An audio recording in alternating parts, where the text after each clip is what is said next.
cara untuk memilih formasi CPNS. Peluang besar ini bisa dilihat dari ini tuh bisa menjadi kita untuk masuk ke formasi ini.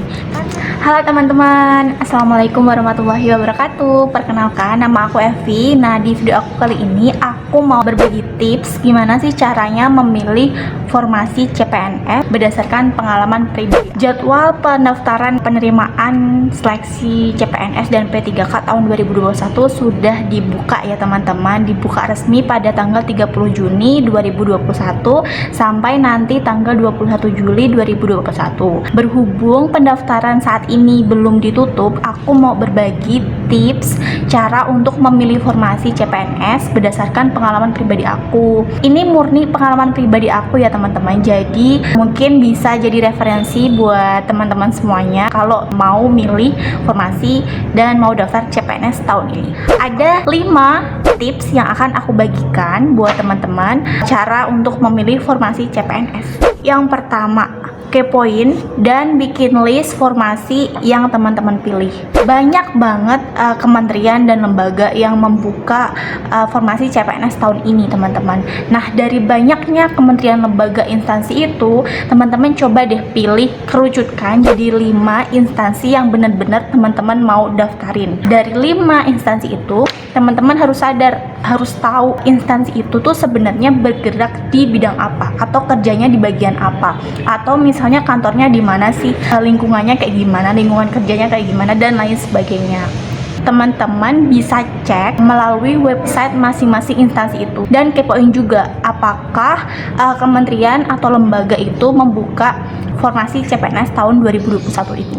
Tips yang kedua adalah eliminasi instansi yang teman-teman udah pilih tadi. Dari 5 instansi yang teman-teman pilih tadi, coba deh dikerucutkan lagi menjadi 3 instansi aja. Pengerucutannya ini bisa teman-teman dasarkan dari bidang kerja dari masing-masing instansi itu. Misal nih dari 5 tadi ternyata ada 2 bidang kerja yang gak cocok sama teman-teman. Nah, 2 instansi itu coba dicoret. Dari 5 itu setelah dieliminasi tinggal 3 sisa instansi yang benar-benar teman-teman pengen daftar atau pengen kerja di sana. Ini bisa. Tips yang ketiga, pilih formasi yang sesuai sama jurusan kita. Nah, tips yang ketiga ini penting banget, please diperhatikan. Jangan sampai kita memilih formasi yang nggak sesuai sama jurusan kita. Jangan pilih formasi atau instansi yang nggak butuh sama kita.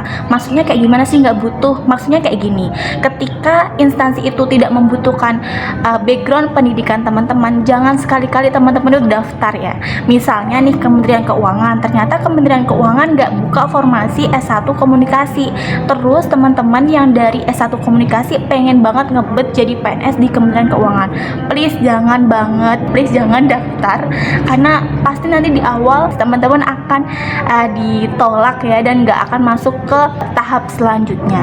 Jadi penting banget harus memperhatikan background pendidikan teman-teman sama formasi yang dibutuhkan. Misal kayak gini nih kasusnya, ada formasi penyuluh pertanian dengan syarat background pendidikannya itu adalah S1 pertanian. Terus teman-teman ternyata lulusan dari D3 pertanian, tapi teman-teman tetap pilih formasi penyuluh pertanian itu. Nah, ini salah banget. Nanti pasti di tahap pertama seleksi berkas udah ke-cut alias nggak lolos ke tahap selanjutnya. Tips yang keempat adalah pilih formasi yang memberikan peluang besar buat teman-teman lolos di tahap selanjutnya. Untuk tips yang keempat ini lumayan tricky. Peluang besar ini bisa dilihat dari yang pertama, formasi itu membutuhkan banyak banget orang gitu. Misalnya nih dulu waktu aku daftar itu tuh ada formasi, kalau nggak salah lupa ingat, itu tuh ada penjaga tahanan. Nah, di formasi ini yang dibutuhkan banyak banget, bahkan ratusan. Nah, teman-teman kalau siap untuk berjuang, untuk bertempur, udah belajar, bisa pilih formasi ini. Kenapa? Karena ketika formasi itu membutuhkan banyak orang, maka peluang teman-teman buat masuk menjadi PNS dan lolos di formasi itu tuh lebih besar. Yang kedua, formasi yang berpeluang besar itu bisa dilihat juga dari formasi yang sepi peminat.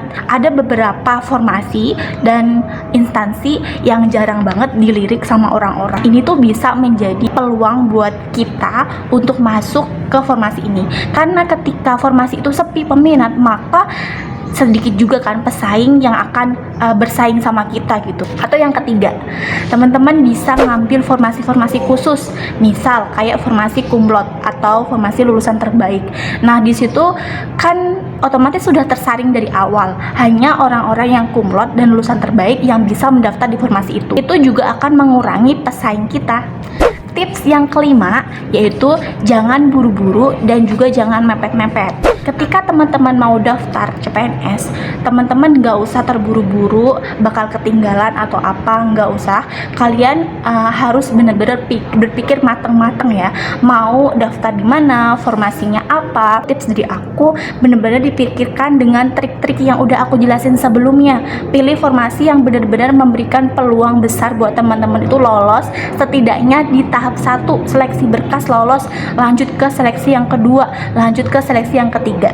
Nah, jangan terburu-buru, terus jangan juga mepet-mepet. Nah, kenapa jangan mepet-mepet? Karena kan CPNS dibuka seluruh Indonesia ya, otomatis banyak juga yang daftar teman-teman. Nah, ketika misalnya teman-teman daftarnya di hari terakhir atau 2 hari sebelum penutupan, nah bisa jadi hal-hal yang nggak terduga itu terjadi gitu. Misal kayak sistemnya tiba-tiba error dan lain sebagainya. Makanya perlu dibutuhkan waktu yang emang tepat. Misalnya nih di pertengahan atau misalnya menuju akhir tapi nggak di akhir gitu loh. Kenapa? Karena biasanya akan ada update teman-teman, akan ada update berapa sih jumlah pendaftar di formasi tersebut. Demikian teman-teman 5 tips dari aku cara memilih formasi CPNS. Ini berdasarkan pengalaman pribadi. Terima kasih udah mau nonton video ini. Jangan lupa like, komen, dan subscribe. Bagikan kalau video ini bermanfaat ya. Terima kasih. Wassalamualaikum warahmatullahi wabarakatuh.